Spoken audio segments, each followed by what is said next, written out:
Hey there, friends. Back again, once again. This is Painfully Honest Tech Podcast. My name is Jason, and I've got here my friend Adam. He's doing his thing, the Tech Odyssey, as always. Today, it's our last podcast of the year. There's only a couple of days left in the year overall, so we're going to do sort of a year-end roundup. But there's also been some news from Apple about the Apple Watch was banned, and now it's unbanned. And what is that all about? And what does it mean going forward? So we've got a good show going on. If this is your first time here, please like and subscribe and come back and see us all the time because we just generally ramble on for an hour or so. And and it's always fun that way. It's always fun that way. So yeah, I guess the first thing that we should talk about is this Apple Watch ban and unban and all the other stuff that is that's going on. So for those of you who haven't been following along, Apple was in a bit of a legal wrangling session. Yeah. With a company called, what were they called? Massimo. Massimo, yes. Massimo was manufacturing, The blood oxygen sensor. blood oxygen sensors. They have since put out their own watch with their technology in it. But Apple came to them asking about licensing their blood oxygen sensor for the Apple Watch. This was before the Apple Watch 6. The Apple Watch 6 is the first place where the Apple's blood oxygen sensor showed up. And as they began talking, Massimo, yeah. As they began talks, I guess Apple then, like, stole their employees. They like the milk so much they bought the cows right out from under them. Yeah. So Apple bought a lot of their cows. They hired away a bunch of their employees, and I guess this is not really anything new. These things happen in the business world, but it is what it is. And next thing you know, Apple's got a patent for a blood oxygen sensor and one of these people's names on it. So Massimo, understandably, is like, "Hey, wait a minute. You've stolen our people, and now you've stolen our technology." So they went to the federal courts and said, "Hey, this is not cool. We want to stop them from doing this." And I guess the federal courts were taking a long time. When you've got a bunch of lawyers are often good at like papering the court and I'm sure there was a few motions for continuance and things filed, and those pesky lawyers. Yeah, they're always mucking things up.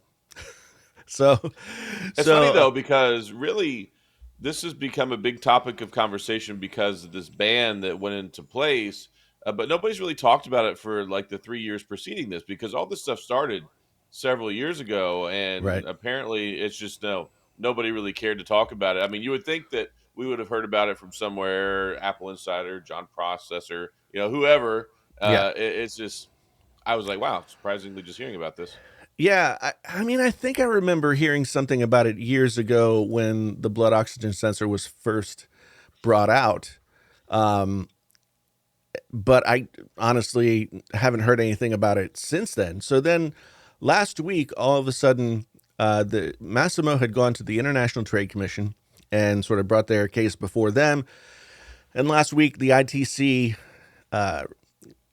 they said they sided with Massimo and said, "After this date, Apple, ye shall not pass anymore Apple Watches Series 9 or Ultra 2." It gave him the Gandalf treatment. Yeah. And so Apple, and this was like, I think it went into effect Christmas Eve. So Apple was the holiday sales before they banned them.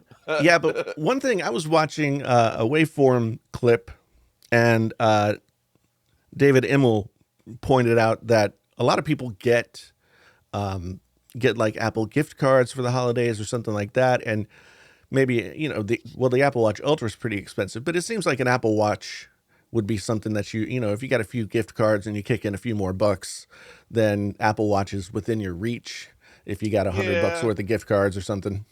Well, we also have to think too. It's not the ban is not just on the Ultra, and yeah, I think it's funny because a lot of the tech enthusiasts like me and you and other people, I don't know, do you still have an Ultra? Yep. Yeah. I So have the Ultra One. a lot of us had the Ultra. That's so do I, and that's what people were mostly talking about. But it also impacts the regular Apple Watch Yeah. too.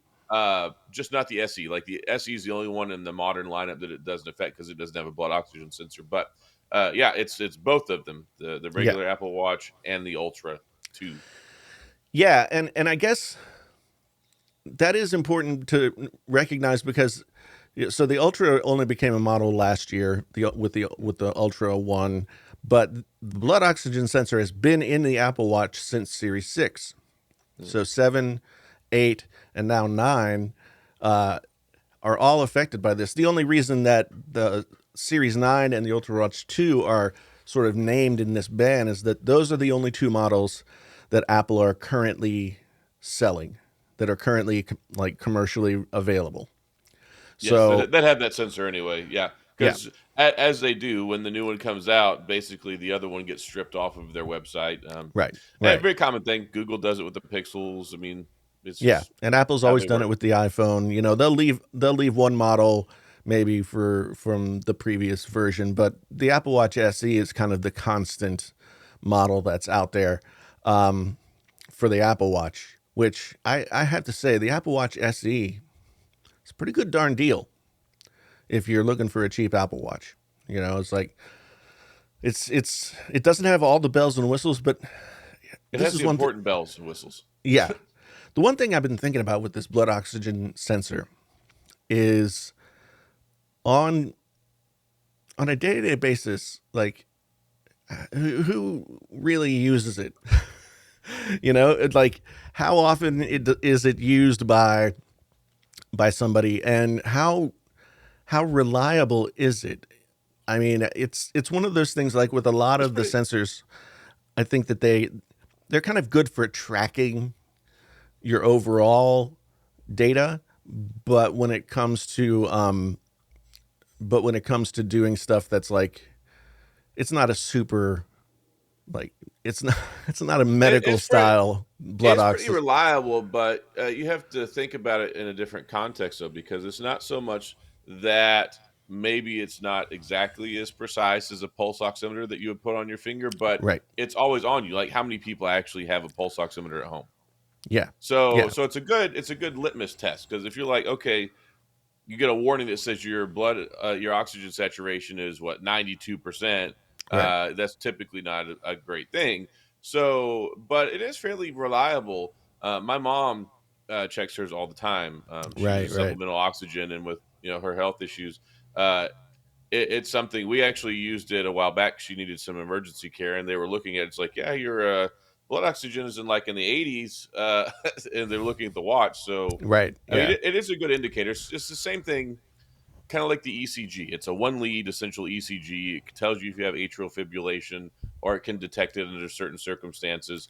That's an indicator that you Right. need Yeah. to like maybe go seek medical attention. Not so much a definitive you're having Yeah. cardiac arrest or something.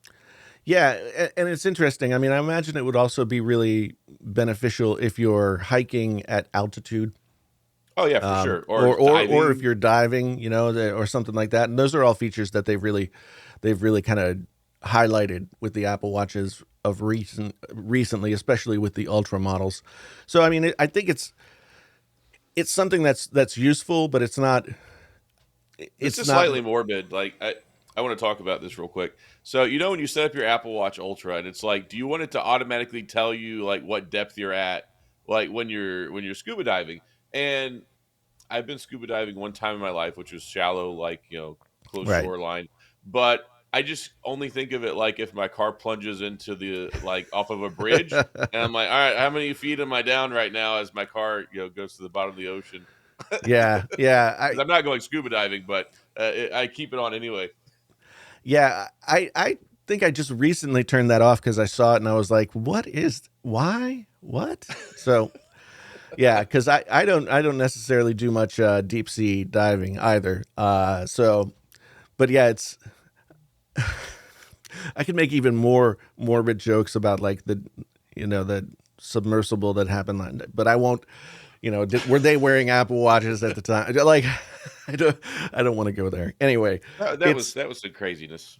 yeah, I don't even want to get into that. Like, let's get in this like carbon fiber tube and go 15,000 leagues beneath the sea. It started delaminating. Yeah. But so I guess President Biden. Now this has happened a couple of times in the past. Once the first time was when Samsung had a wireless technology. I think it was one of the wireless radios that was their proprietary thing, and they were saying that Apple had taken it and was using it, and so they went through the ITC, and this thing happened. And the president has the ability to, at the very last moment, veto this ruling. And in the case of the Samsung thing, the Obama administration said no, and their reasoning was that the technology was also similar and could fall underneath the umbrella of what Samsung was complaining about. That they would become basically the only company that could produce smartphones. And we know that the only company allowed to have monopolies is Hasbro. That's right. And Disney, apparently. But how's that working out for them? But so Biden could have stopped this at the last minute, Christmas miracle, but he did not. And supposedly he's acquaintances or friends or like knows personally the CEO of Massimo or something. I think somebody was some article I read was alluding to yeah, well, the convenience of that. I don't know. I feel like once you get into certain levels of business and certain levels of governance, like with anything else, it becomes a small world. Like even if you work at a big company, it becomes a small world, and you kind of get to know all the people around you, right? So there's a whole article. Well, there's actually several. Like Phone Arena has one. Massimo CEO's friendship with Biden might have concerned Apple. Another one. Joe Biden versus Apple Watch. White House upholds ban. Massimo CEO, one of president's closest friends. So I mean, there's enough to look at it and go like, okay, this is peculiar. Like it's convenient for sure. But I mean, I don't want to insinuate there's any wrongdoing going on there. Yeah, and I guess my point is just that like you probably can't swing a dead cat without finding people in the business world who have relationships with other people in the business world, et cetera, et cetera. So, like I think it's like coincidence and not causality. Happenstance. Yeah, happenstance that this might be the case, because otherwise, how would anything get done? But that's a whole other kettle of fish that we don't want to get into on this podcast. No. Maybe we should start another podcast to talk about that. We clearly need a college football podcast. Yeah, because I mean, I'm still traumatized by the Mayo Bowl. So my Mountaineers won the Mayo Bowl, but for some reason, the winning coach gets 5 gallons of mayonnaise dumped on him as part of the trophy ceremony. Yeah, God, that's gross. That would make me sick. I mean, I had this problem with mayonnaise was really disgusting to me, like nauseatingly so, for a long time when I was a kid. I don't like it. I never really have. There's only one acceptable thing I would ever eat with mayonnaise on it, and you can remember this because it's no longer at Subway, but they used to have the seafood sub, and it was like mayonnaise mixed in with the imitation crab meat. Right. And that was the one thing I would eat with mayonnaise ever. I think the only thing that I eat with mayonnaise that, I mean, mayonnaise is in other things, but it's not like, right. So I'm sure I eat it in other ways, but bacon and mayonnaise sandwiches. Like my mom used to always make me like you toast the bread, you make the bacon, you slather on some mayonnaise. Very good. I mean, you put some egg and some West cheddar Virginia cheese. Thing. Man, I tell you what, probably the best breakfast sandwich that I've ever had. And I have never heard of that, but it's not as disturbing as some people who like peanut butter and mayonnaise sandwich. You ever heard of that? Yeah, or not peanut butter and mayonnaise, or banana and peanut butter. Peanut butter banana is awesome. I eat it all the time. It's really good. It is really good. That's the Elvis special. Peanut butter and mayonnaise, or peanut butter and banana. Elvis Presley was a big fan. But He was. but anyway, yeah. So in New York, if you're not if you haven't spent time enough in New York to have eaten enough New York bagels to understand that all other bagels outside of New York are not bagels. I learned this, yes. And like bagels, if you like a regular bagel, like you can get a Thomas bagel or you get the off brand one at the Yeah. grocery store, and then you go to New York, it's like mind blowingly delicious experience. I mean, there was one place near where we lived when we lived in the East Village. It was a couple of blocks west of us, and it was just a little storefront. They were making the bagels, like, the big pot of boiling water was right there, and they were making the bagels, and they were coming out fresh, and then egg, mayonnaise, cheddar cheese, and yeah, Bacon. and the bacon.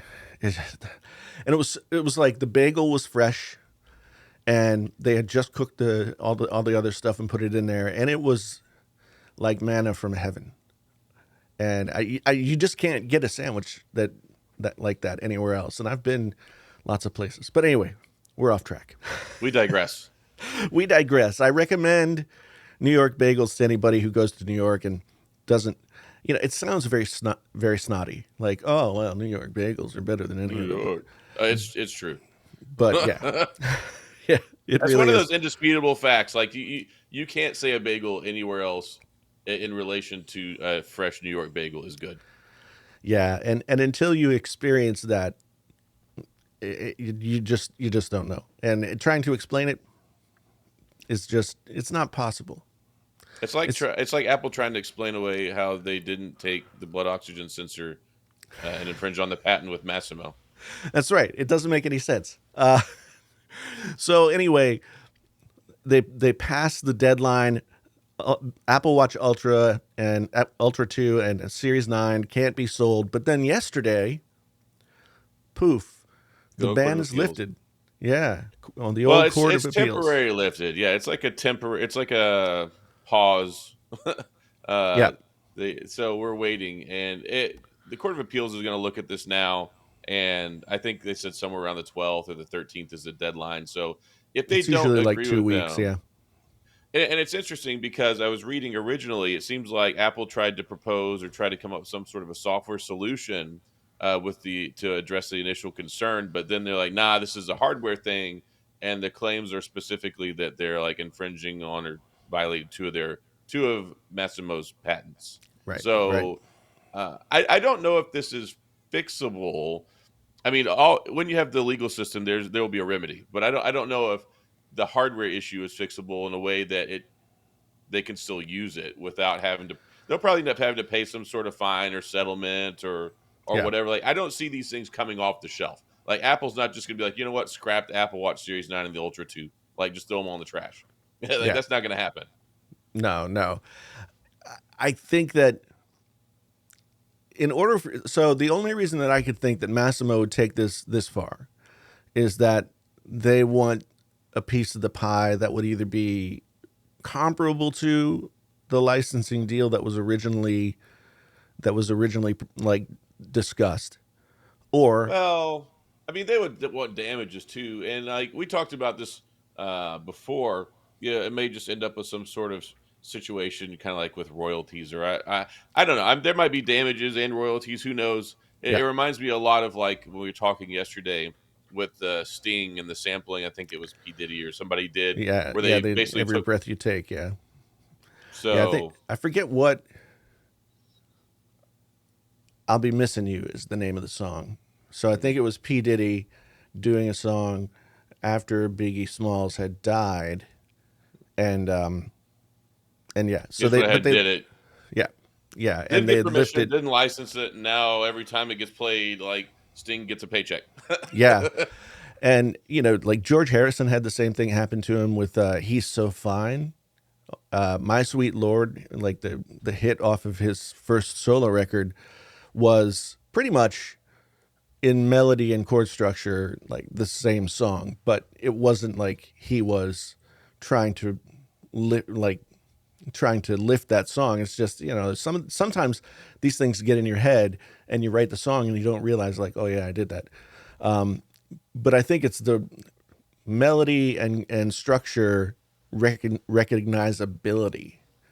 So in the case of sampling, if you can, I think that if you can recognize the sample and it's recognizable to the point where some portion has been like enough of Every Breath You Take was used in that song to say it's very definitely Every Breath You Take, and not like clipped up and rearranged or anything like that. So Yeah, it reminds me a lot of also like Vanilla Ice and the Under Pressure with that hook right, line that they have on there. Because like there are times when you're listening to it, the first couple of seconds, you're like, which song oh is yeah, this?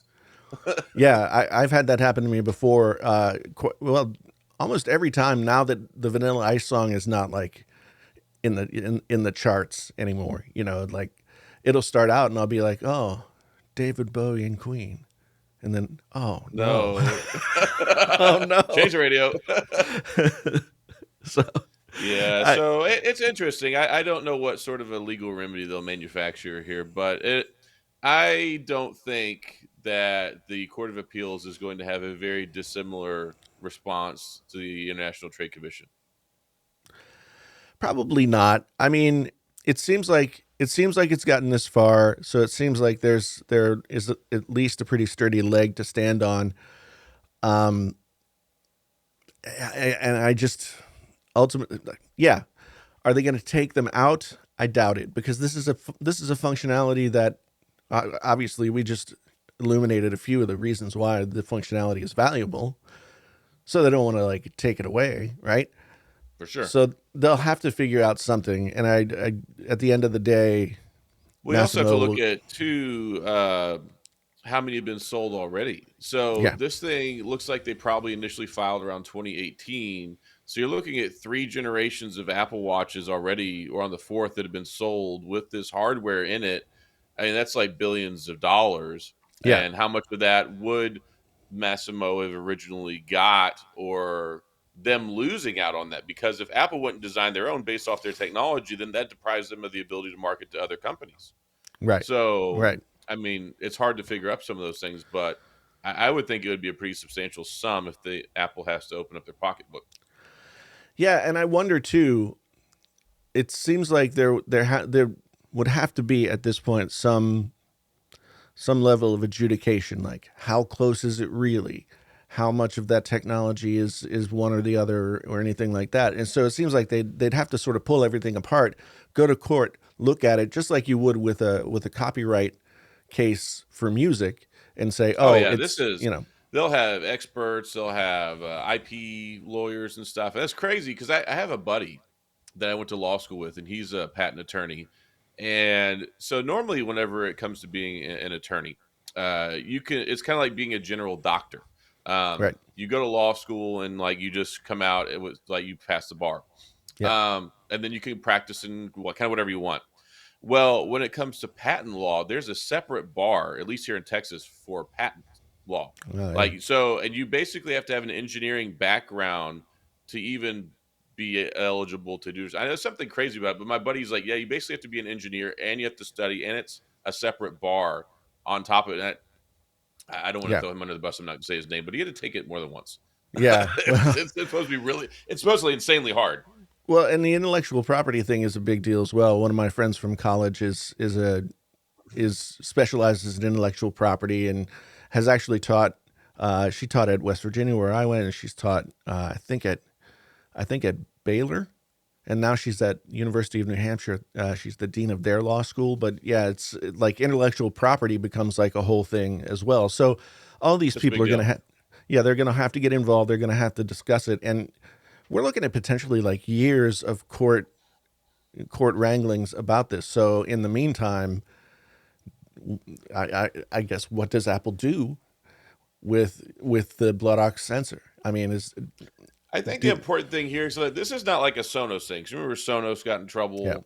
yeah, Um, I think that one, looking at the size of the company, looking at the impact that it has on the overall watch, and then looking at, I mean, clearly Apple's rich. I mean, at the end of the day, if they have to pay something, they'll pay it and life will go on. Like, this is not going to, it's not going to Right. bankrupt Apple, because sometimes you get smaller startups or you get medium sized companies, and you could have something like this that could seriously impact the course of the company because of like the ramifications and how much it might Right. cost. So that's the only like, if you're an Apple fan, it's just gonna amount to a smack on the wrist at the end of the day for them.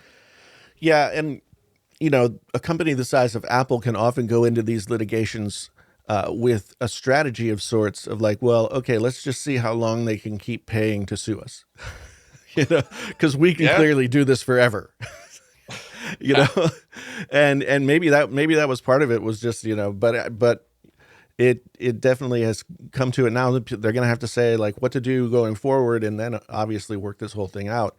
Um, And this is why I prefer just to review phones instead of to do legal work. yeah, I don't blame you, man. I don't blame you. It's so much Um, simpler. but it is interesting, and I think if this hadn't happened, like most people would go throughout their lives with the blood ox sensor, and not really think about it all that often.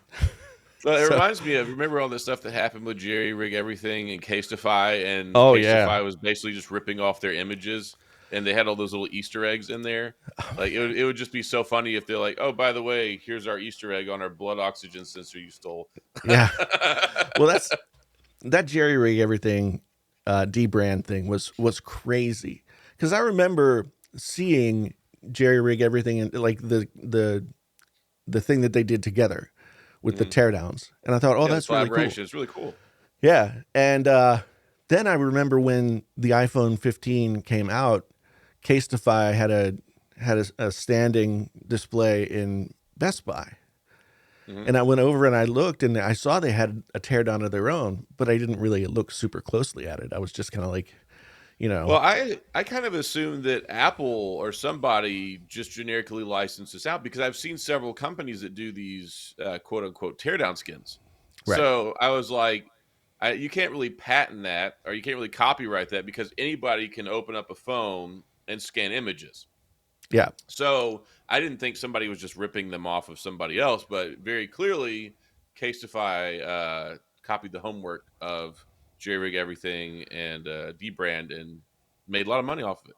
and apparently, in the video where they described how they make these teardown skins, like there's a lot of detail that goes into getting the high res images and different layers of different stuff, and then they, That's a lot of work.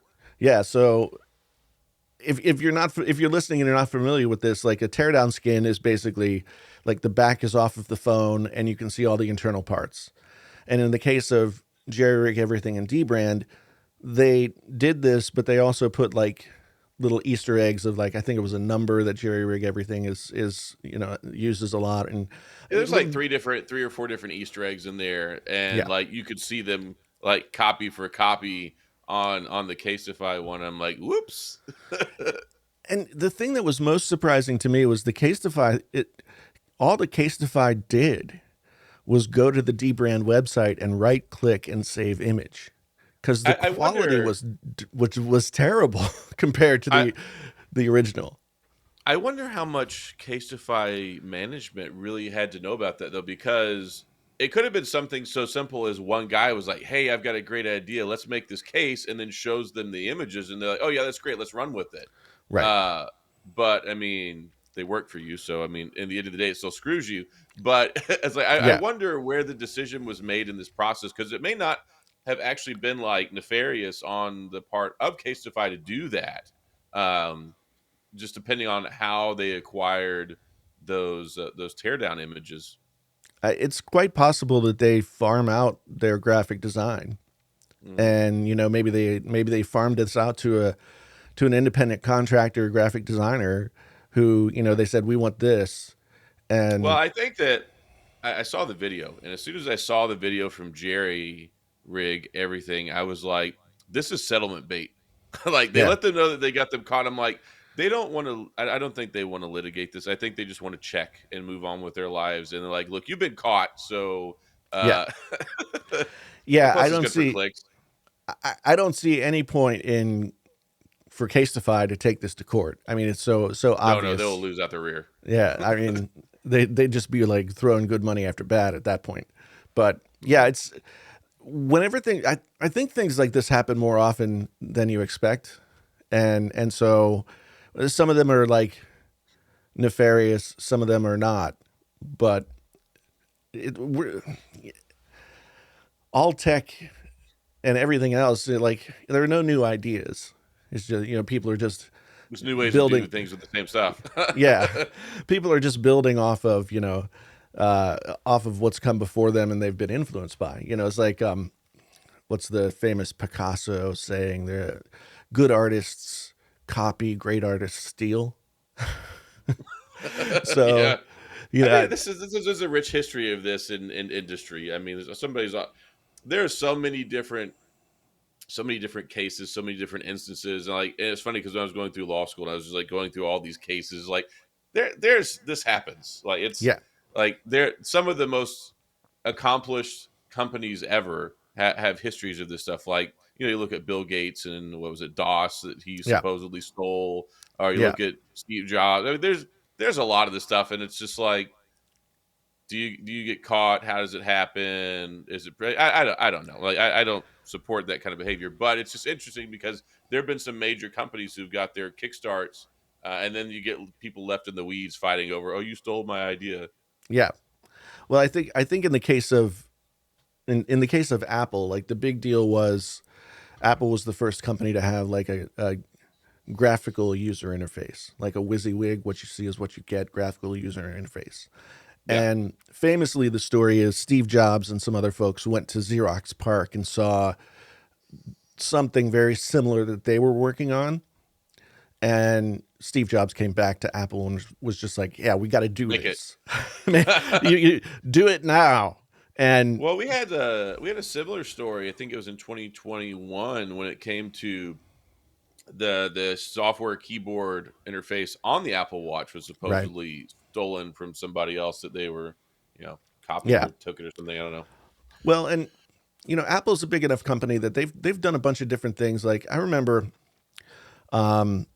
when Apple was launching iCloud, because you remember they tried to find some cloud-based storage solution, and Yeah, and there's a it lot of acquisitions around that when cloud storage took off. and famously Apple offered Dropbox something like, I don't know, some huge sum, and Dropbox was not a big company at that point, and they said no, and apparently like Steve Jobs like was taken aback or threw a hissy fit or something like that. But then they That sounds just about right. they had to like figure out how to do it without being able to use the Dropbox was at that time the easiest sort of cloud-based storage system that you could get, right? So because It's always funny to me. It's always funny to me though when these companies do this because it's like they another company wants to acquire them so that they can use their technology or right. something because it's popular instead of reinventing it. And then you have a company that will go and they'll try and buy it, and then someone will say no. So then they just make another one that's better and end up putting them out of business anyway. Right. Well, I mean, Dropbox is still around. So I guess they're doing okay. But I actually want to talk about iCloud one of these days as like something that at least I use in a way that I think is not the right way to use it. And iCloud for me is one of Apple's introductory crack rocks I like to talk about. So like, oh, we'll give you 5 gigabytes of free cloud storage, and then you quickly find out I can't back up anything. yeah, I need more. And they're like, well, it's yeah, only $1.99. It's only $2.99. Oh, you need 500 gigabytes. That's only $4.99 a month. It's so convenient. I pay for 2 terabytes. Oh, I do too. Um, and and like I only pay for 2 terabytes because it's not super expensive, like $9, nine or $10 or something like that. And it's so much easier to be able to offload your photos and all your other stuff from your phone and have it stored there than to worry about your phone storage. It's like, well, I got It kind of is. What I don't like though is my MacBook automatically puts all of my files in there, Yeah, and then it'll come to a point where I'm low on storage, and then I'm having to download the files from the cloud to my computer so I can use them, and I'm just too lazy to go unentangle them. But I have the family plan because I have six yeah, kids and they all have iPhones, yeah, so they are all participating in filling up that 2 terabytes. yeah.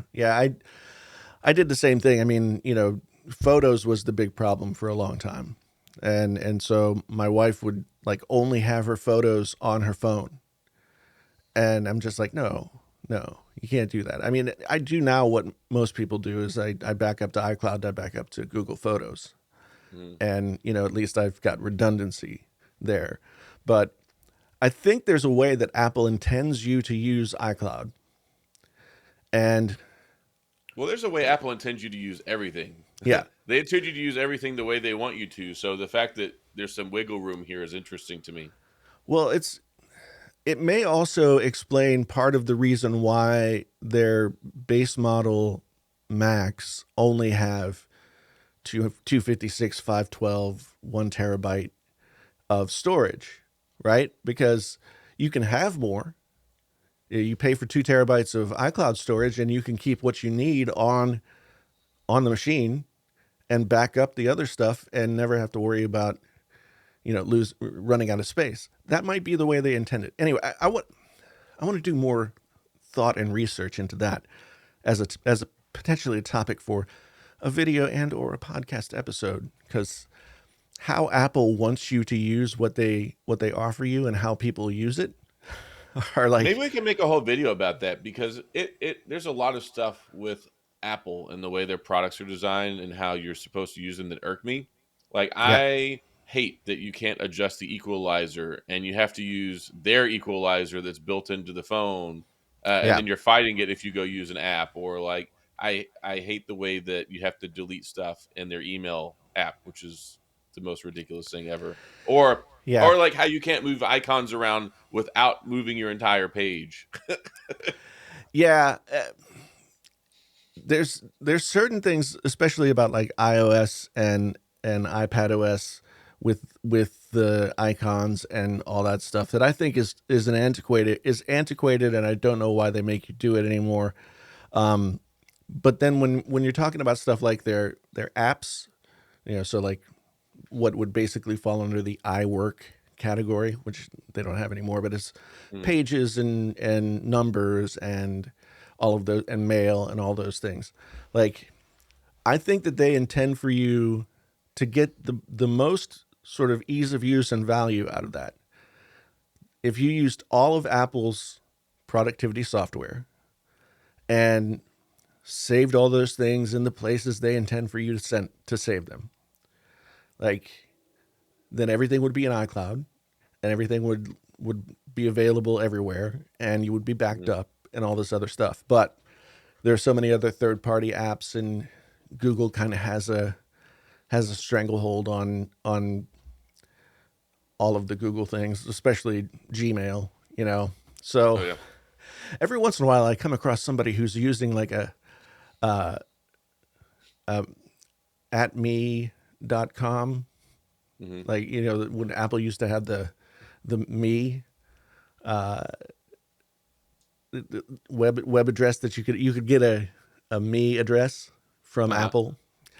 Yeah, but anyway, that's a topic that I want to dig into a little further, because I always feel like there's something that I'm missing when I'm using Macs. But so transitioning now to the end of the year, let's talk a little bit about tech, not just tech products, but trends and other things that we've kind of experienced in 2023, and then turn it around, and what do we see coming in 2024 that might be the zeitgeist, the driving force, the meta of 2024.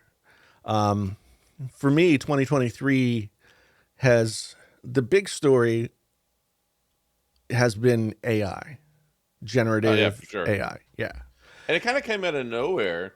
I mean, yes and no.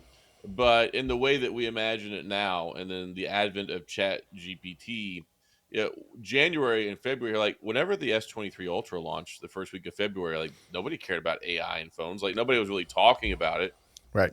I mean, Google's kind of doing their thing, but it was more like, okay, here's Google's smartphone services and apps that you can use that are proprietary that take advantage of the tensor.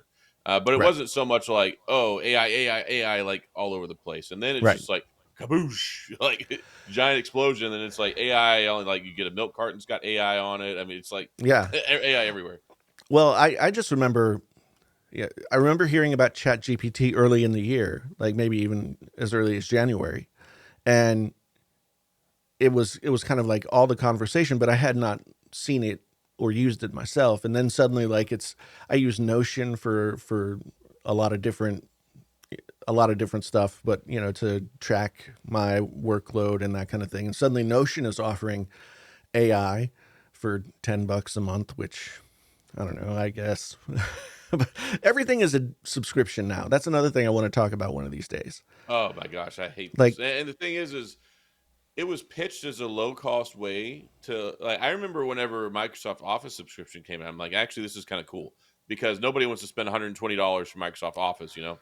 So 9.99 is kind of fair. And of course they were giving like a lot of 12 month or 6 month or 3 month right. subscriptions for free. And then now it's like you have a subscription. I mean, pretty soon we're gonna have a subscription to Breathe Air. You know, Yeah. it's everywhere and they keep raising the prices. Well, 10 years down the road, I think a lot of software companies have realized that, you can, and I know that Adobe dealt with this with Adobe Audition and like Premiere and Photoshop and all those things. Like, there were people out there using like versions of Photoshop that were 3 versions old, but they had bought them, and Yeah, the well cost that to makes sense. upgrade It's so was, expensive. yeah, was hundreds and hundreds of dollars, right? So Yeah. they come out with their subscription plan, but then it's okay when like if you use a tool and it's like, this is my main tool, right? This suite of products or whatever it is, this is what I have to use. And so I'm happy to pay a little bit a month, or, as opposed to like a big chunk every 2 years, right? But now everything is a subscription. And It reminds me of the membership cards. You remember whenever, like in the '90s, everybody started coming out with membership cards, like yeah, Walgreens, Blockbuster, Kroger, like everybody. yeah, And then all those turned into the little key tag versions. So then you're yeah. walking around with the keychain that has like 20 different tabs on the sucker. Our grocery store, our main grocery store in this area still does that, but they give you money off of gas because they sell gas as well. So Yeah, some of ours do that here. yeah, but the thing that bothers me about subscription, and this I talked about this a little bit when Logic and Final Cut for iPad came out, and they were a $5 a month subscription, It's better than right? paying $300. But see, for me, as a creator, I would rather pay $300 one time, even if it's just to own one version of the software, and always be able to access the stuff that I create with that, than have, like, if I stop paying for it, I can't access my video files. I can't access my music compositions. Like, it becomes this sort of never ending cycle. And Well, Final Cut Pro still gets updated. so So does I Logic. Yeah. Yeah, so I'm okay with paying for that. Like the old days where remember when you got Microsoft Office 95 and then like Yeah. 98 comes out, 95 is obsolete. Or then you get to 2000 and then it's like, oh, you can't even use the other stuff anymore. Or like with certain like Adobe's or things like that. Like those were really expensive. And that's why people would use like 3 or 4 year old generations of Photoshop because that sucker costs you a fortune. Yeah. So I can understand that, but now that they kind of evolve and update this stuff, like I don't have so much heartburn with that. But I would gladly pay the 300 for like Final Cut Pro as long as it's always going to be updated. Like that's a fair compromise. And I think Apple sort of uses Logic and Final Cut as kind of a loss leader. Like the thing that pulls people in and keeps them locked into their system. because I've been using Logic Pro since before Apple owned it, when a company called eMagic owned it. And then when Apple bought it, I bought their Logic Pro 9. And then when they came out with Logic Pro 10, I upgraded to that, paid $200. But that was 10 plus years ago. And they have continued to update that software with new features and like stuff that actually doesn't exist on a lot of other DAWs. And so that's a great deal. Yeah. But the reason it's a great deal and they let you keep it is because you have to buy their hardware. Yeah. The hardware is what keeps you tied in. And I'm okay with that because it also works for a very long time. So I have been very anti-Apple for a long time. But I also acknowledge and appreciate things that work and work well and are simple. So I started off editing on the PC, and I was using Filmora Wondershare, I think is what I started with. Yeah. And it was okay. And I had a really good gaming computer. I had a high end GPU, but I went from, like, let's say $2,500 PC, gaming PC that I'm editing, high end GPU. It would take me like 30 minutes to export a 10-minute video in 1080p. And then I got the M1 with the Mac Mini when it came out, and then I was exporting in 4K in like 6 minutes. What was taking me 30 minutes, 40 minutes for 1080p. I'm like, God, this is crazy. And then, of course, Final Cut Pro is kind of regarded as a gold standard, or if not the, when it comes to editing. So I was like, all right, so now I'm using Final Cut Pro. I'm using a Mac, and I'm cooking with gas and recording with an iPhone. Well, and that's the thing. Like, Apple did a really good job of inviting you in to their walled garden. And this is now that subscriptions have become the norm and not the exception, right? Mm-hmm. If you think about it, so they've upgraded Apple Notes considerably to have feature parity with all other Notes apps that are third party.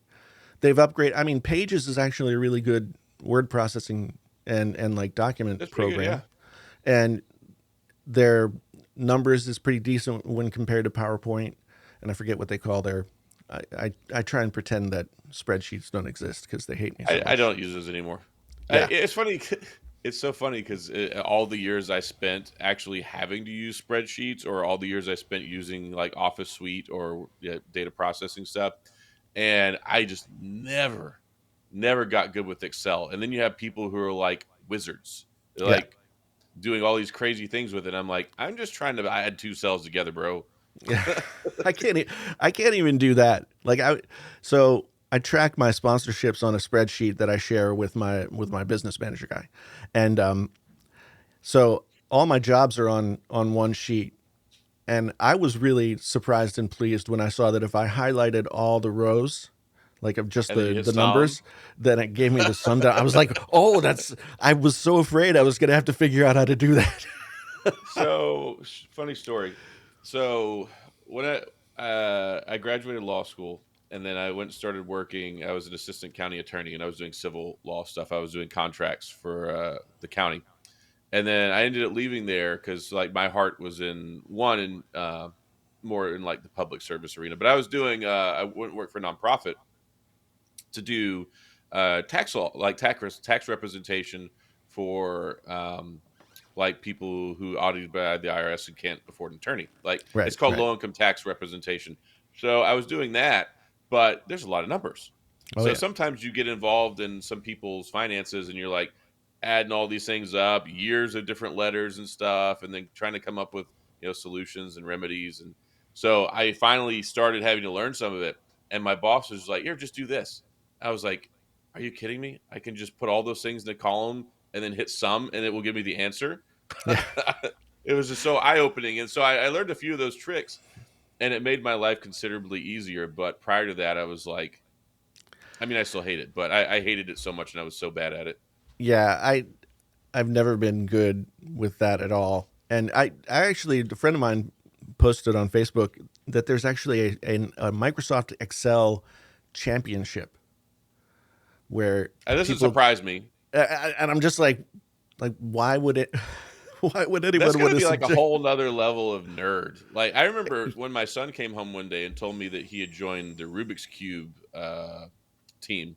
Yeah, They had a Rubik's Cube club at his school right. where children presumably sit around and solve Rubik's cubes very quickly, and they have As tournaments. fast as they possibly can. Yeah, And I yeah, was very proud of him, but I was also like nerd. So I got to think that this Excel championship has got to be like a whole nother level of nerddom. yeah. I had friends who were like, "Oh, I'd love to go see that," and talking about pivot tables and all this other stuff. And I'm like, "You're like giving me, some kind of PTSD flashback." I'm 'Cause- like, here I am. I want to go see like Oppenheimer in the movie theater, and they're like, want to go see the championship for Excel spreadsheets. yeah, but I mean, I think now to sort of swing back to how we got here.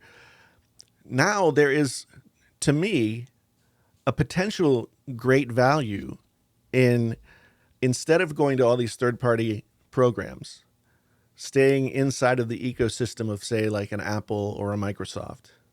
Mhm. And, of course you have to pay for Microsoft, but I might try this one of these days, like only use Apple's provided apps. Make a video And about it. Like use it for a month, and it's like I only used Apple for everything for yeah, 1 month. yeah, because when it comes to stuff like, Notion, I'm doing creative stuff and I'm planning things and all that kind of stuff. Like, I don't know. I'm one of those people who's kept every piece of paper. I've kept like every piece of paper that I ever wrote on, since I My wife had voluntarily got rid of some of those for me this week. She's like, I went through the stuff in the boxes you had in the garage, and I just took it to FedEx and had it shredded. I'm like, well, what was it? She's like, it was stuff you didn't need. I'm like, I don't think that's oh, true. yeah. Yeah, that I still like. So my mom passed away a couple of months ago, and so my brother was cleaning out her house, and there was still stuff in my mom's house. I haven't lived in my mom's house since like 1989, and there was still stuff in there. So when I think about using these third party programs to take my notes or write my stories or whatever creative thing that I'm doing, it's now really clear to me that those things might go away. And if they do, like, or if I just decide I don't want to pay for them anymore, like, where does that leave me? Because I actually recently canceled my debit card and waited a month to get a new one because there were so many things coming out of my account. Oh, Little I need to pid, do that. I like a Google subscription for $5 for something, another $3.99 thing, and honestly, I need a new card anyway because mine doesn't. It doesn't do the tap feature. oh yeah, It's I've been using the same debit card for like 5 years, and every time yeah. I go to places now, people take it and they try and tap it. I'm like, no, no, no, it doesn't do And that. you're like the old man trying to pay by check at the grocery store at that point. Yeah, I am. I feel bad because everybody now it's especially bad in Europe. I mean, not bad, but in More Europe, prevalent, yeah. very more prevalent, especially over the last couple. Like I went over there 2 years ago. I went over this last year, and everywhere, like you go up to like a sinking fruit vendor in the middle of Agrabah, and then like they'll let you tap it Yeah. with the card, and then back here, I go to my grocery store, and they're like, oh no, we don't do that here. Yeah. Yeah. I mean, I get worried that everything's going to get so spread out and you're going to have your stuff in so many different places and so many different subscriptions to so much different stuff that suddenly, I'm just not going to have access to something Well, it anymore. also comes with ownership, and you Yeah. you take a look at stuff because you look at even like Xbox Game Pass, and they entice you by putting new things on there. Like, well, you get Starfield if you pay for the monthly Ultimate subscription, or you get all these Right. cool new things. But then you've got one for Xbox, you've got one for PlayStation, then you get one for Nintendo, and then here I am paying $400 a month and all these willy nilly prescriptions and own nothing, subscriptions and own nothing. Yeah. And well, I mean, with the games, I think there was a time when there weren't as many games and buying a physical copy and having a physical copy and collecting those was a thing. But now there are so many games and honestly, it's so much like, is it going to be any good? And That I have that, like, there's so many games that come out nowadays. I'm like, it could be the best thing ever, and I don't know anything about it. Versus like 10, 20 years ago, you're like, all right, this game's coming out. I'm excited about it 6 months in advance, and I'm there day. yeah. Like, remember when they came up with reserving and pre-ordering games? Hmm. Whenever like GameStop and Funko Land kind of pioneered that, because heaven forbid you can't get your copy of the day that it comes out. Right. Yeah, I know. And now they do pre-orders for downloads. It's like, wait a minute. Yeah, there's no scarcity of product here. Yeah, I just want to, but they entice you with like extra skins or other content. So yeah, I just think that the subscriptions have solved a problem that came about because I think the companies didn't see 10 to 15 years down the line that, like, if they only make money off of somebody like once every 5 years, it's going to be hard to like continue to remain viable. You know what it reminds me of, and how I did you ever play on your phone like video game simulator or racing car simulator or whatever? Well, there was this one, and there was this company that just made all these different simulator ones, and I made our video game story is what it was. Right. So what you do is you play this company that's designing a game, and you have to hire and train up like a software engineer and a music designer and a project leader and stuff. Right. Well, you put out your game, and then they have like awards. You see, like, you put it out and it goes up and it goes on sale and the numbers go up. And then you realize like 2 years later, you have to have another game in development, because then that one, the sales are stopped selling off and you're losing money, and then you're going to go broke. Right. Right. And then Yeah. I think that some of these companies finally realize that that's how life works. And Yeah. then like, oh, we can't just make we can't just make one product and then get rich. We need to find a way to keep getting money from you. Yeah. Which I think is going to ultimately, it's going to have a culling effect. It's going to separate the wheat from the chaff. Like, people are going to be like, why am I paying, X number of dollars for this thing, when it's equally, like, Apple Notes is equally as good or whatever, Well, right now it's separating a lot of Benjamins from my wallet. Yeah. And that was my thing too, is like 2024 is all about trying to, like, so 2023 was about spending less money, and I had less money. So It's easy to do that when you have less money. I accomplished that goal, but 2024 is about making more money and not spending it. So That's a good solution. That my plan for 2024 is to make more money but still continue to spend less. yeah, that's what I want to do, and I just like I kept getting into this thing where I just use my checking account as like, this is my spending money, right? And but yet it's also the thing that I would put into websites or apps or into Apple Pay or whatever. And Yeah. suddenly, like, I would, once every few months, I would look and some giant thing just got taken out of my account and I'm negative balance. And I'm like, what the hell? What was that? So I just was like, okay, I'm going to get rid of this card. Everything is going to go away. And I'm just going to very selectively bring back things that I need. That's a good And, idea.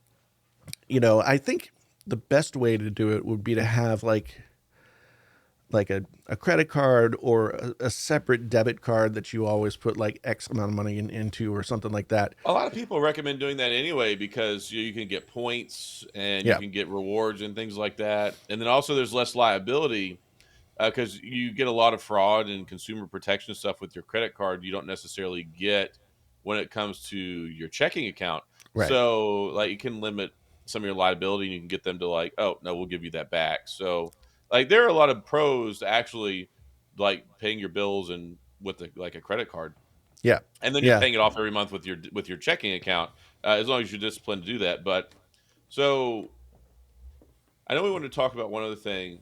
Well, we wanted to talk about, so we talked Well, subscriptions was a big thing, AI was a big thing, but also I wanted to talk about, we kind of hit like this cultural, like not culture, but this level of competency with tech, and it's been, a lot of people have said this year's been really bland when it comes to yeah. phones, like nothing really exciting, but there hasn't been anything really bad, and Right. I think it's because Well, one, so many phones, especially the flagships, of course, a lot of big tech people cover, got the Snapdragon 8 Generation 2, and it's just such a good chip, and everything's so powerful now.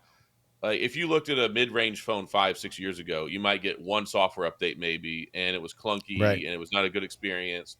Now even the $400 phones have 120 hertz refresh rates, 6.7-inch screens, yeah, good capable cameras. Yep. So like we've just reached such a level where everything is so good. I mean, like 4 nanometer, 3 nanometer, 5 nanometer chipsets and everything. And so I think that we talked about this some yesterday, but not only we hit peak form factor for smartphones a few years ago, and now we've really, I think, reached peak like operational speed, Yeah. because it's like when we hit the 3 gigahertz, 4 gigahertz wall with silicon with PCs back in the early 2000s. Right.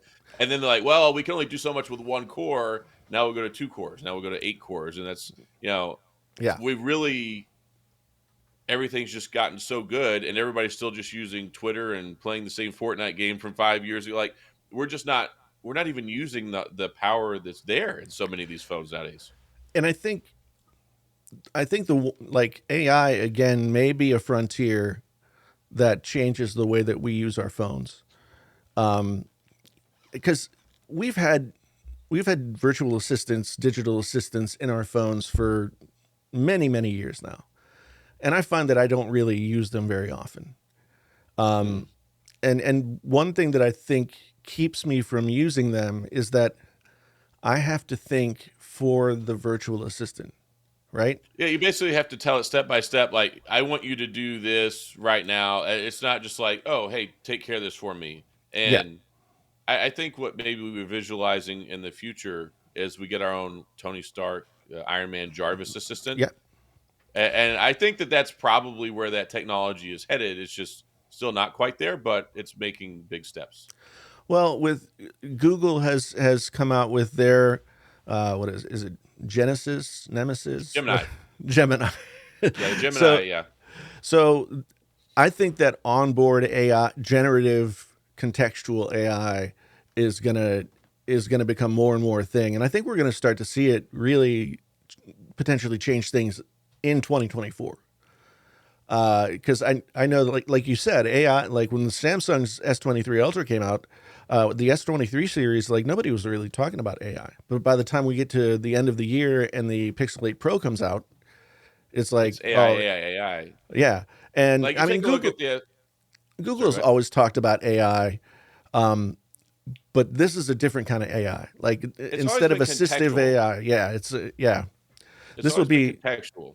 yeah, yeah. So now, like I think if the Google Assistant or Bixby or whatever, Siri, whatever, could be responsive like within the context of what you're saying, instead of like trying to think of the words that you need to say in order to get it to do that thing, right? That you can say it and it can parse it from what it's learned about your speech patterns and vocabulary and your how you interact Your with the inflection yeah, and yeah, well, there's been a big there's been a big change in this. Because when you look at it before, it was like first we were telling it, okay, just set a timer, and yeah, now we're like the AI it's not learning to think, we're programming it to think. And that's where you get these generative AI things. You can be like, hey, draw me a picture of what a mountain scenery looks like at sunset. And then it just gives you this beautiful, tapestry. Whereas before you could be like, hey, set a timer, set a reminder for 6 o'clock. yeah, So yeah, but the thing is they're using all of these learning models together. And they've right, got learning models for images. They have learning models for language. They have learning models. So it's not so much that we're getting actual intelligence. We're just getting programmed intelligence that understands our behavior and what we're asking because of all these millions and millions and billions and trillions of models that it sampled and understands what you're asking it. right, And right. that's just getting smarter and smarter as they're able to fine tune that and parse it. Yeah, which I think there's like an uncanny valley that it has to cross to the point where you can have a Jarvis-like experience where you can converse back and forth with the thing and it like And that'll be understands you. weird.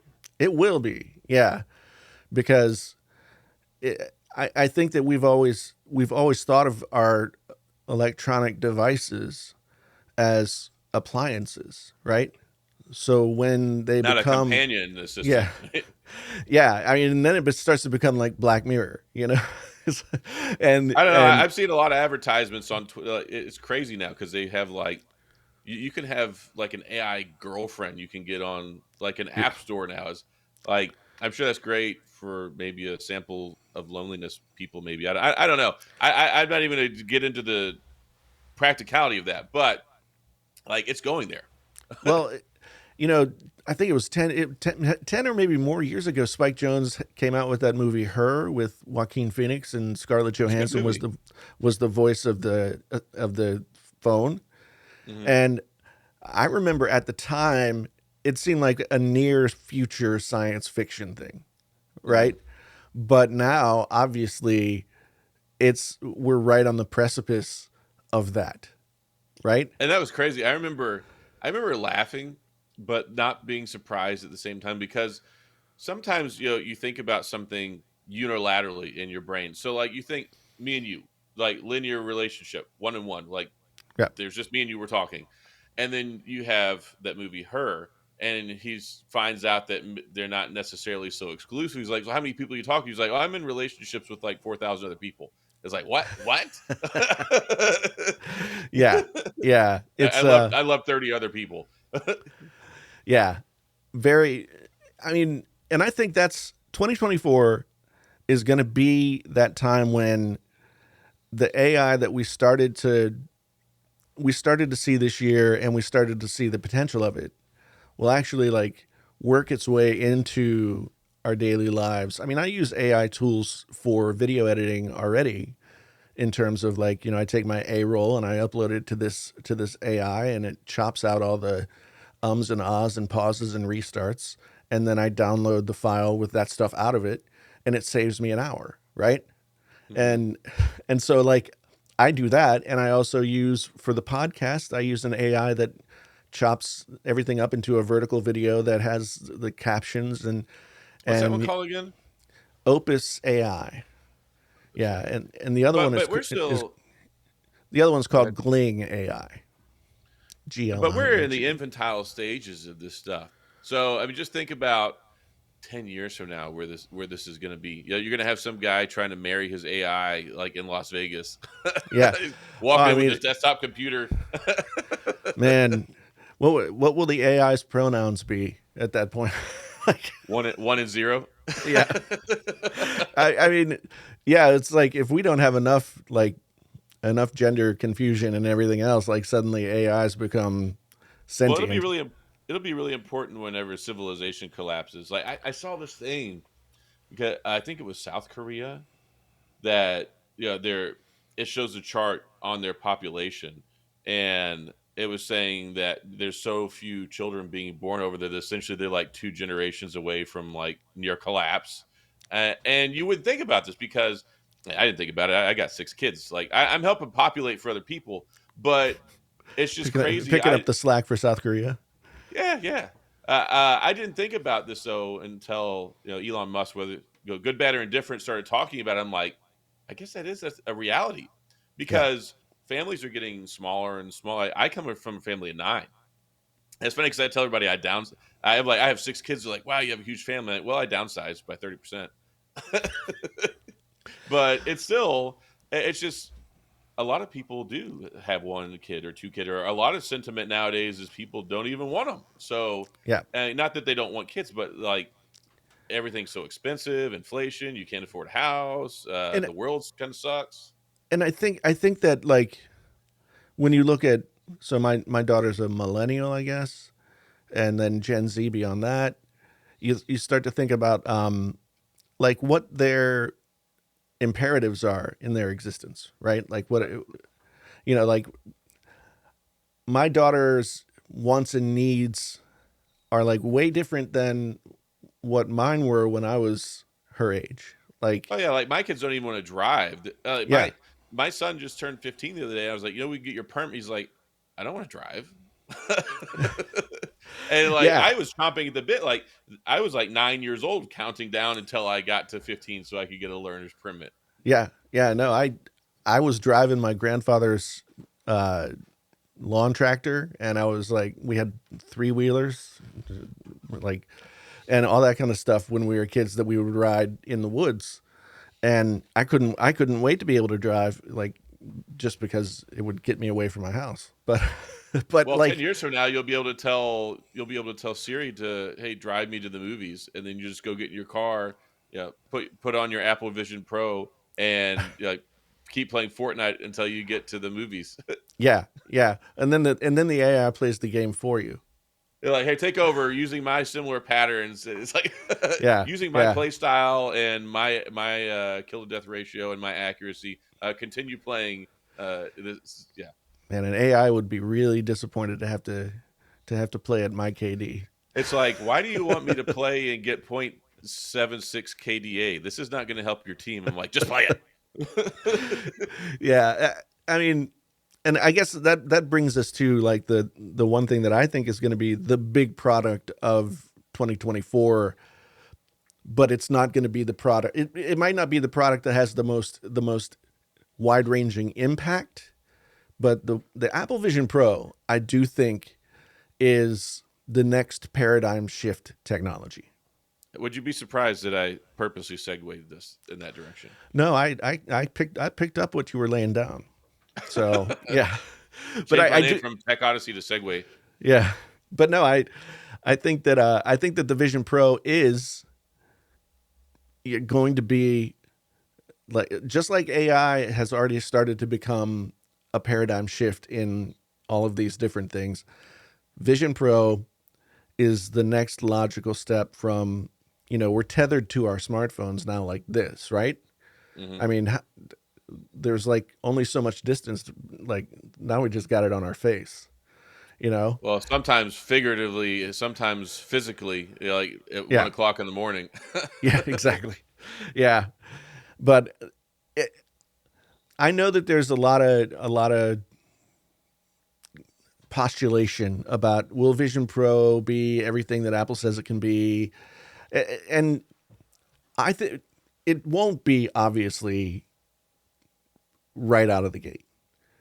Well, I It's would be it concerned if it was Google, because Google and Microsoft cancel everything. They're like, "Oh, we got this great idea," and then they don't follow through with it.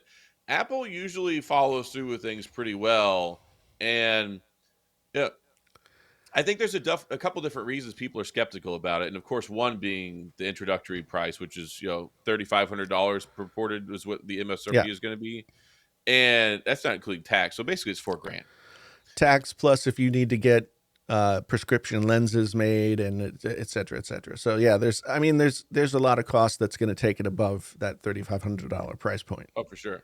Well, I mean, take a look at even the Mac Mini. Like, you get the introductory model, it's $600, but you get 8 gigs of RAM and 256 gigabytes of storage. Like, I haven't even thought about what kind of storage capacity will this have? Will it be 1 terabyte? Will it be 2? Will it be I don't know. 10?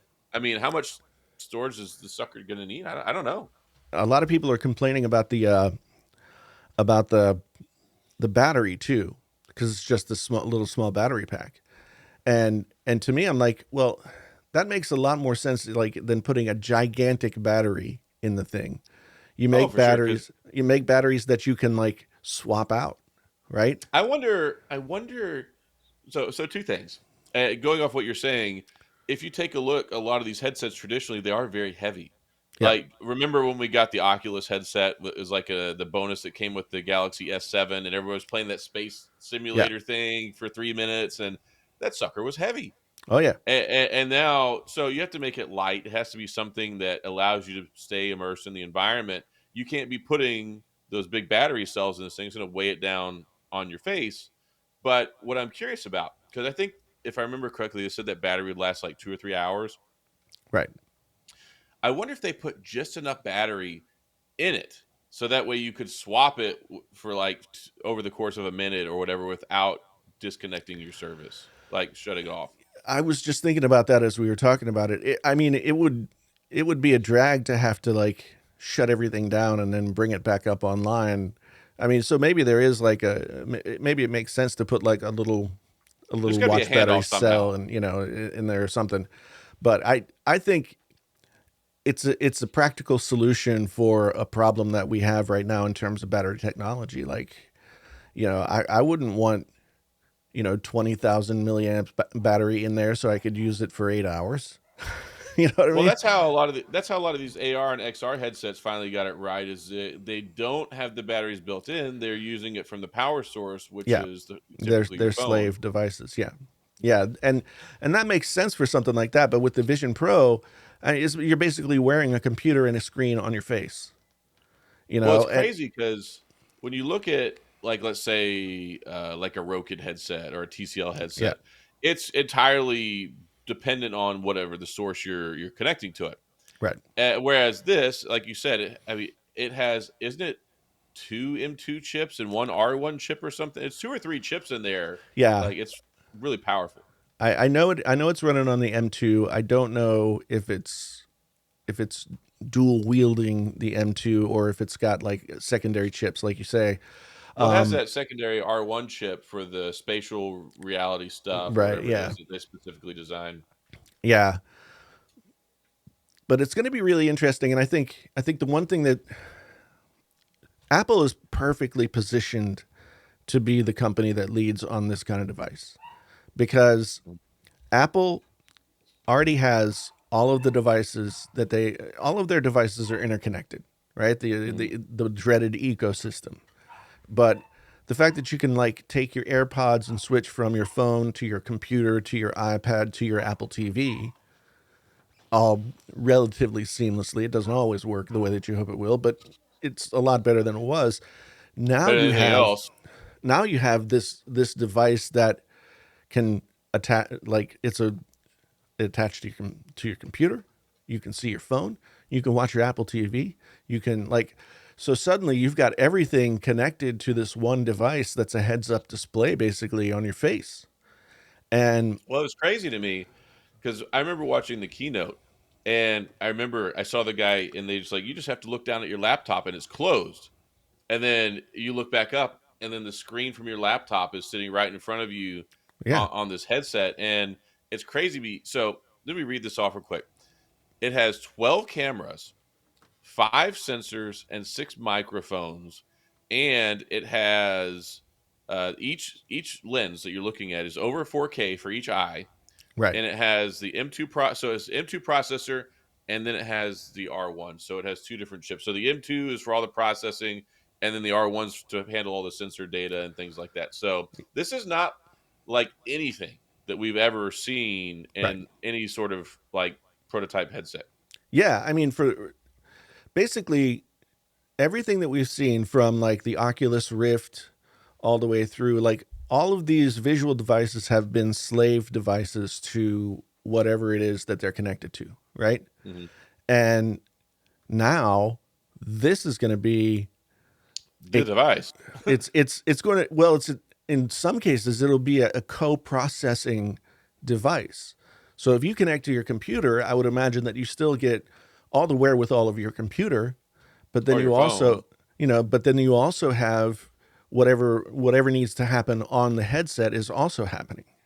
Hmm. So we've never had something that was its own independent device that could interface with basically every Apple product that you own. So, how many years do you think we are away from Ready Player One or Bruce Willis Surrogates movie? I've been thinking about this because I've always loved like near future cyberpunk type fiction, Like, and when do we have to go to Apple and get a port put in the back of our head, like the Matrix? I think that something like that is probably like 10 plus years away, which might not seem like a long time, but Well, the what's that one doubling, Elon Musk is working on? The Neuralink. yeah, yeah. But I do think that we're close to things like implanted headphones, where you get headphones implanted into the back, like into your, so it's They work like the bone conduction the bone as opposed to audio conduction. signal. Yeah. I do think that that's something that could happen sooner than later. I do think that glasses that contain this technology, or some version of this technology is not very far away. I do think that contacts. I mean, when we were at CES in 2020, there are already companies there advertising AI or VR and AR through contact lenses, and so that's like 4 years ago at this point. So It's crazy. You just gave me a flashback. So I remember when we were there 4 years ago, and I remember seeing like the first two or three designs for these display glasses, like what we have now, yeah, and just looking at how good they are now compared to that crap 4 years yeah, ago. It's just the technology because of these small. A lot of people are like, why do we need smaller chips? I'm like, well, the smaller the chips, the more powerful they are, and the more applications you can put them in. So now we have all these really powerful chips going into headsets and this AR XR environment stuff, and just making everything so much better. and I think that a lot of people look at Vision Pro and they say, well, oh, it's not going to work the way they say it's going to work. But then look at the way that the pilot and the Apache helicopter interface. Basically, the pilot of an Apache helicopter has a visor that comes down over his face, and then all of this stuff that the helicopter is in sync with his movements or her movements. Oh yeah, like the Vulcan cannon on the front. If you look like this, like it You just just have to tracks turn your where. head. Yeah. Yeah, And I believe it also helps you with navigation. yes. So it's like you're totally wired in to this helicopter. And that's, I mean, military applications are like high level, high impact. Like if it's there now, then getting it down to the consumer level is not going to be as hard as people think. Well, You I think a know? better if you look, or did you ever look into any of the cool stuff they did with the helmets for the F-35? Because the Joint Strike Fighter, a lot of people are like, "Why does this helmet cost $300?" And then you realize you can put it on and you can look down and see through the cockpit. You can see all the other. It's like Yeah. you see the other planes. You see like you can. It's crazy what these things can do. And this is 10-year-old technology. Yeah. I mean, we were buying these $300,000 headsets for F-35 fighters a decade ago, and now what we're looking at now, like a $3,500 headset, and like I know it's expensive, and I know you and I've talked about this. Like I'm not planning on buying one immediately. I know you're very interested in buying one immediately, but when you take a look at it, we were talking about this yesterday, and how much. Like I remember, I bought my first 42-inch flat panel plasma Yeah. TV in 2004, and it was like almost $3,000.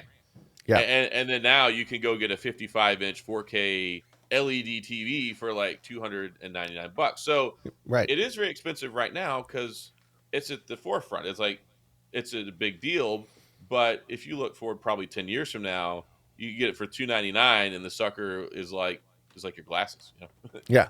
No, I was watching this short video about a football team, and it was actually the football team that they've pioneered like huddling up and calling the plays because it's a school for the deaf. So they in order to like to transmit the plays to the other players, obviously you have to use hand signals, right?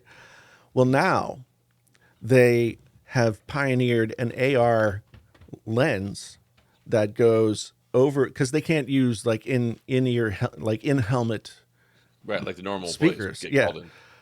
So they've pioneered this AR lens that comes down and the play gets like sent in over that. So you can see it out of the corner of your eye. It's just like the Google Glass. the Google Glass thing, So it's kind of just stuck out there where you can read it.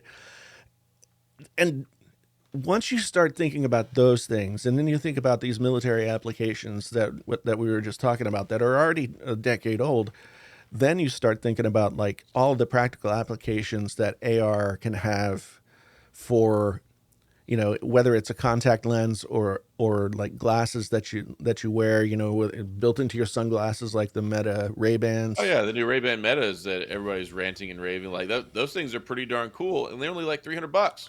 Yeah. So it's only a couple of steps from those things being able to just record video and pump out audio to. I always give the example of Imagine you're sitting at a baseball game, right? And instead of your program where you can look up the batting average and all that stuff of the players that are on the field, it becomes like you're watching it on television, but you're just like, you look out at the guy standing on second base who just hit a double, and it shows you all of his stats and Well, it's like you always see them if you go to the baseball game. There's generally an older gentleman or two, and they're probably in their 50s, 60s, or 70s with the little earpiece in because they're yeah, listening to the commentators while the game is going on. And one thing about football, like I like to go watch football. I don't like paying to go watch football because it's insanely expensive. But I always kind of enjoyed it on the TV better because you see all the lines, you get all the yeah, commentary, like you can really see everything at once. So imagine having a set of glasses and then you see all that on the field while it's happening, and you're right, there. It's like a an overlay to reality. yeah. And I think that that's ultimately going to be the same thing. Like you go to a city that you're not familiar with, and you say, I want to go to this restaurant, and all of a sudden, like, not does it just give you audible directions, but it shows you like all of the information about Yeah. all of the How stuff to that you get walk there, what the by. peak time is, menu recommendations, ask you if you want to make reservations, tells you how Yeah, long till you get there, and like you walk in the door and just sit down and eat. And it could even have your order ready for you.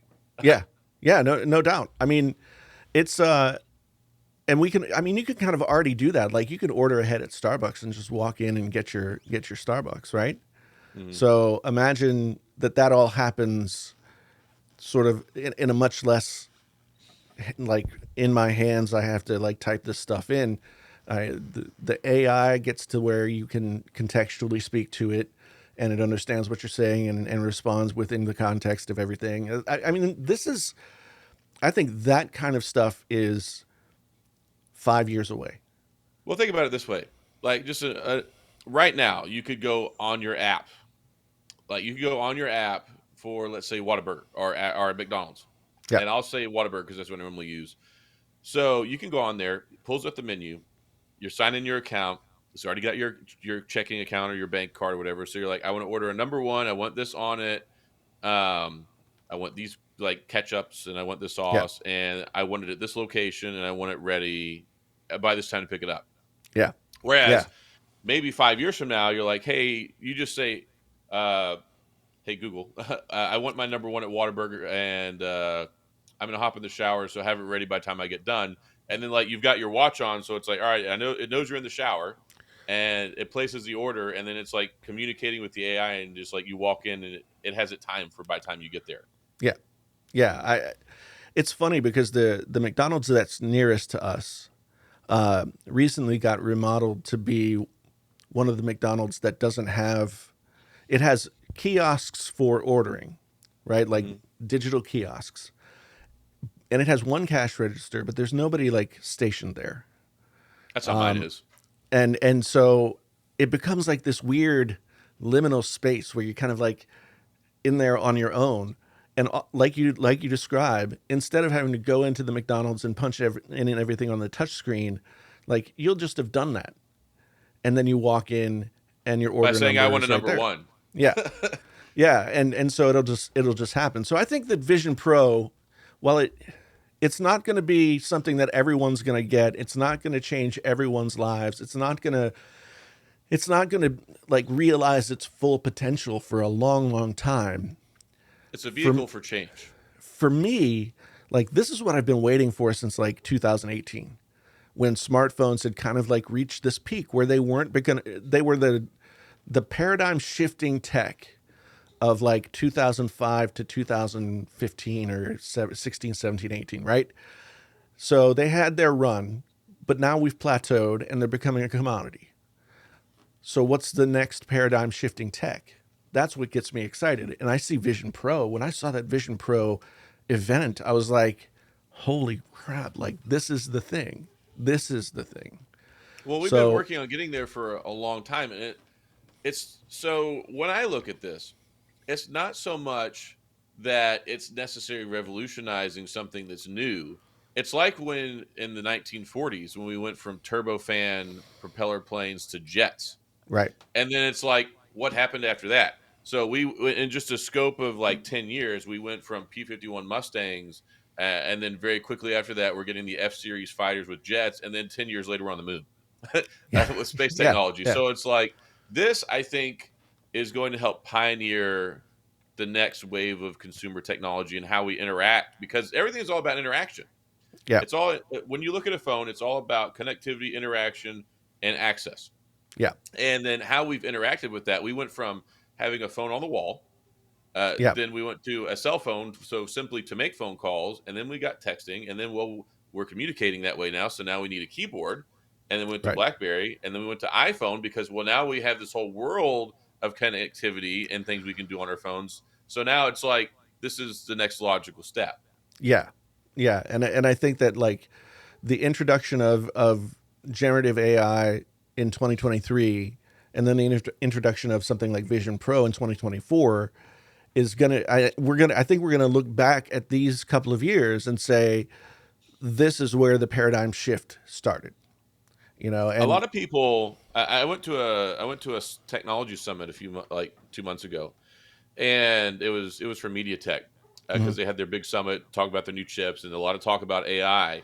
And a lot of these guys, like CEOs, like talking about CEO of MediaTek, like the largest chip maker in the world, is like, this to me is like the internet back in the '90s all over yeah, again. yeah. No, I think it's absolutely true. I mean, and you can see this pattern in major technological advances across. I mean, really, at the beginning of the 20th century is when the doubling time for all this stuff started to really like go crazy. It used to be that the world would move forward in very slow increments. We rode horses for a long time. you Well, know, it makes sense. A lot of people didn't understand. So, we've had all these fights over access to data, what companies do with them, how they store them, why they've been buying your data for the last 20 years. right? And it's all to drive these information models that they're using for AI. Yeah, Like that's how they do this is they get all of this information they gather. So humans are very decision driven. Like we encounter something, we make a decision on it, and then based off of how we interact, what kind of outcome, our brains are programmed to do that. Very much like ones and zeros with computers. uh, right, you touch something, it's hot, your brain says bad, you don't do it again. right. So Google and Facebook or Meta or all these Microsoft, these companies have been harvesting all of this data from us for like 20, 30 years and creating all these decision models and information. Like that's how these things are created. Yeah, and I think that you know, much like the humans who first discovered fire feared fire, right?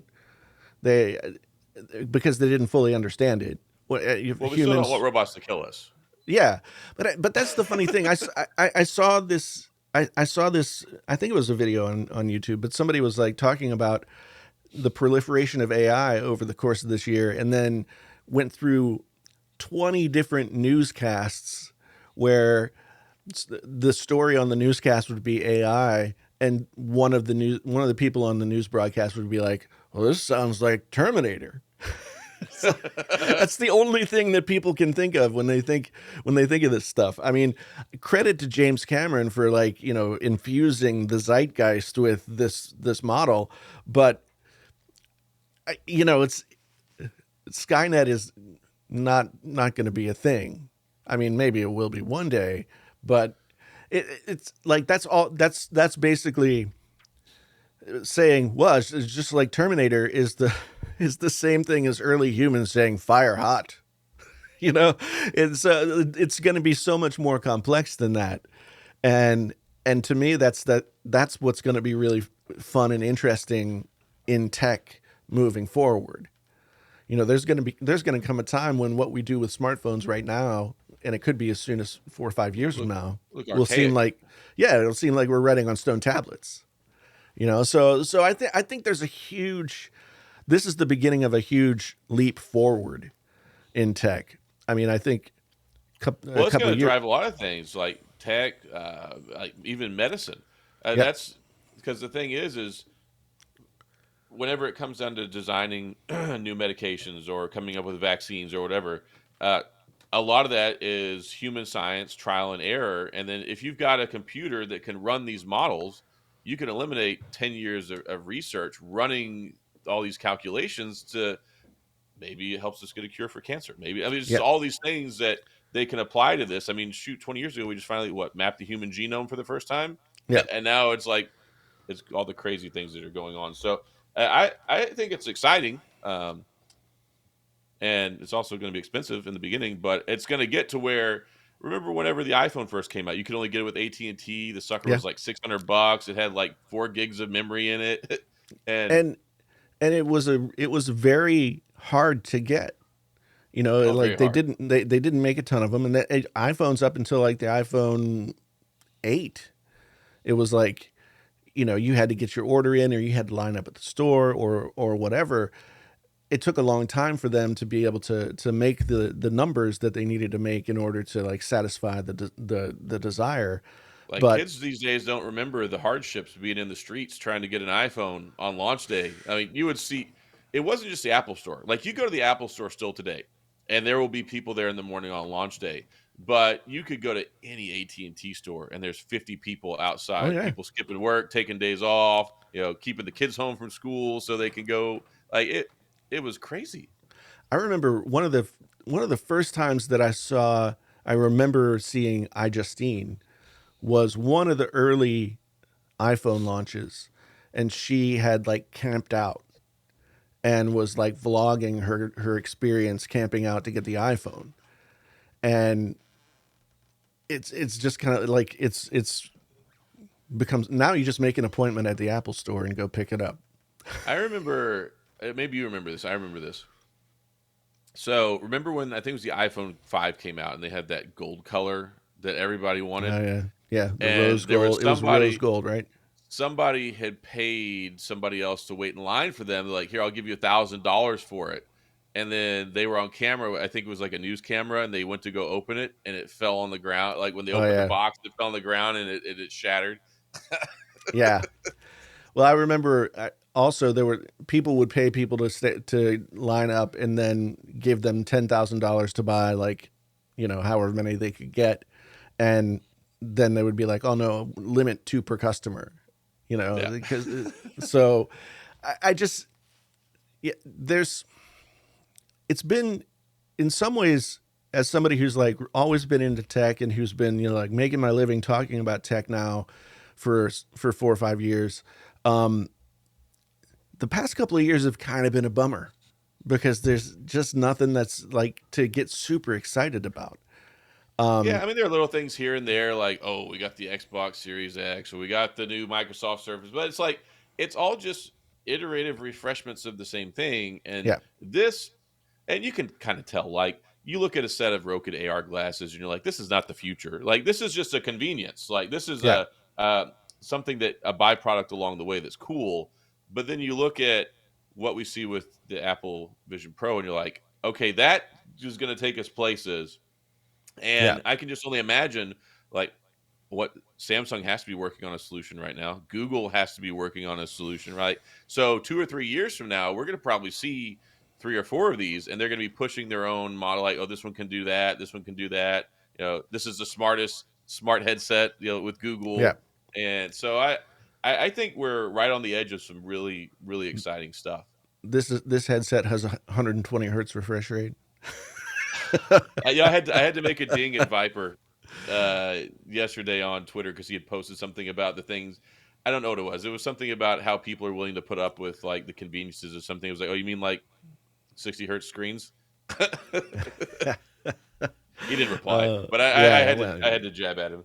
yeah, but I mean that's kind of the 2024 for me is like the beginning of this next thing, and so I'm super excited about that. Um, I'm anxious to go to CES in a couple of weeks, or less than a couple of weeks at this point. We have Uh, what, 9 days left? yeah, and you know, maybe we'll do an episode from CES, but I'm excited to go to CES to kind of see a little bit of the future, because a lot of what you see at CES is like something that won't make it It's to the concept. market, or it won't make it to the market for like another 2 years. You know, Hmm. very few things at CES are like the current products that are going to roll onto the shelves in the current year. A lot of it is a lot of people who have startups that have these ideas and they show up with them, hoping somebody will buy them out and take it to the next step to market. Right. Right. So I'm excited to see, because I haven't been to CES since 2020. You know, we had COVID and all this other stuff, and I just haven't gone. So I'm excited to see like how things have shifted in the 4 years since I went there. So I've been the last 2 years, and you're picking a good time to go because 2 years ago it was horrible. And I remember that they came out with that other strain like 2 weeks before it happened, and then Oh, all the yeah. vendors started pulling out. So like I got there, and like LG wasn't even there. They just had plywood in little boxes where their booth was supposed to be. Yeah. Yeah. So that was a giant jip. Last year was probably, I would say, maybe 40% back to what it was. So I'm hoping that this year, when we go next week, is basically like what it was 4 years ago. Because 4 years ago was amazing. Yeah. And now I'm really hoping that they can recapture that this year. Yeah. Me too. And with that, I think we'll end the episode with our excitement for the future of technology. And yeah, I'm excited, and I know that when Vision, so they're saying Vision Pro is going to come out in like, you know, toward the end of January or the beginning of February. Good luck trying to pre-order that. Yeah. The one thing that I'm not looking forward to is all the cynicism. And I know that There's a lot of that. I know that I've been cynical about a lot of things over the course of my career. But something like this, like, you know, I just want to get excited about what it could possibly mean. So we'll see. We'll see.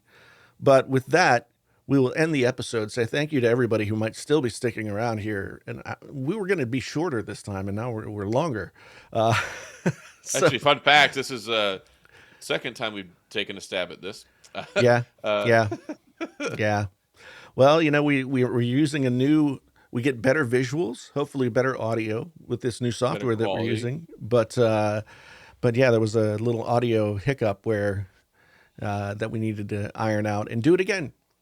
And I thought we'd be able to cut down from where we were yesterday, but instead we expanded. Natural born talkers. Yeah, I know.